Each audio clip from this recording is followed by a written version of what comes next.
আচ্ছা হুজুর একটা কথা বলেন, এই যে হুমায়ুন কবির এই যে মসজিদ নিয়ে যে মাতামাতি করছে, তো এর বিষয়ে আপনি কি বলতে চান?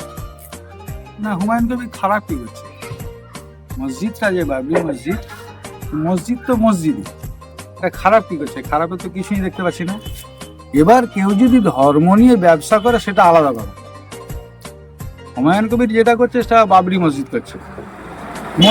মসজিদের নাম সে তার মতো যেমন করে খুঁজ দিতে পারে, এতে কোনো অসুবিধা নেই। কিন্তু এটাকে নিয়ে কেউ যদি রাজনীতি করে বা কেউ যদি এটাকে নিয়ে মানে ব্যবসা করে সেটা আলাদা কিছু।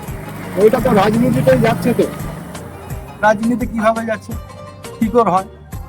এর আগে তো বহু রাজনীতি হয়েছে এই মসজিদ নিয়ে, অসুবিধা কিছু নেই।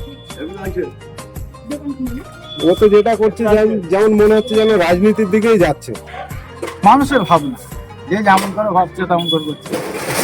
কেউ ওটা রাজনীতি মনে করছে, আর কেউ ওটা রাজনীতির রং দিয়ে দিচ্ছে, আবার কেউ ওটা ধার্মিক একটা স্থান, ইবাদত আরাধনা উপাসনা একটা জায়গা এটা মনে করছে।